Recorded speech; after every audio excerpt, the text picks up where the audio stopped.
Hello there. We have a big multiplication problem in front of us. So let's break it into parts. I'm going to distribute this first one here. So the x gets distributed to each term there. Alright, so that got me x cubed minus x, and now the 3 is distributed to each term. Now this one I'm going to be a little bit careful of. I'm going to write it vertically. It's going to be 3x squared minus 3. And I need to take the sum of those. You have to be careful in gathering your like terms here. It's going to be x cubed plus 3x squared minus x minus 3.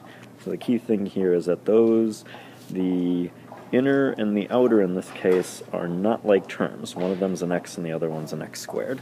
So that gives me this, and this is going to be multiplied by that there.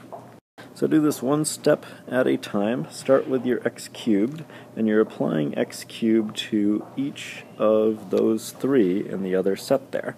So what do I get? And now I'm going to do 3x squared and apply that to each of them. Stack it vertically. There's different ways to organize this graphically. I just like this vertical stacking. Now you're going to do your negative x to each of the 3. And the last of them. Okay, they are nicely organized all vertically, so I can just start gathering my like terms. Starting over on the far left, I'm going to get 2x to the 5th. Then I move over to my x to the 4ths here, and so I get a negative x to the 4th, and then I have a positive 6, so that's going to leave me with 5.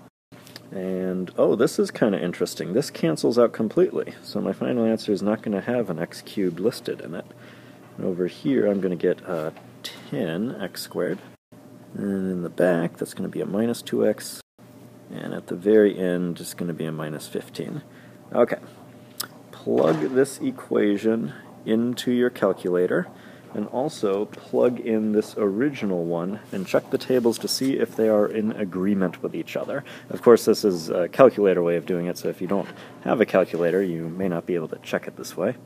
So just to give you a little idea of what I'm looking at, I'm going to copy a portion of my table over on the right here. So y1 is the version with parentheses, and y2 is that purple one down at the bottom that I think it is.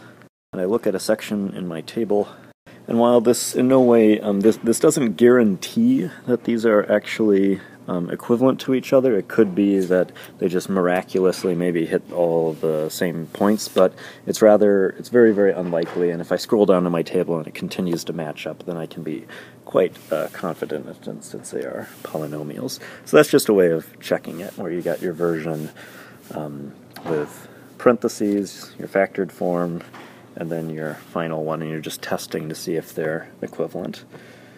Okay, Character and Scholarship for Life.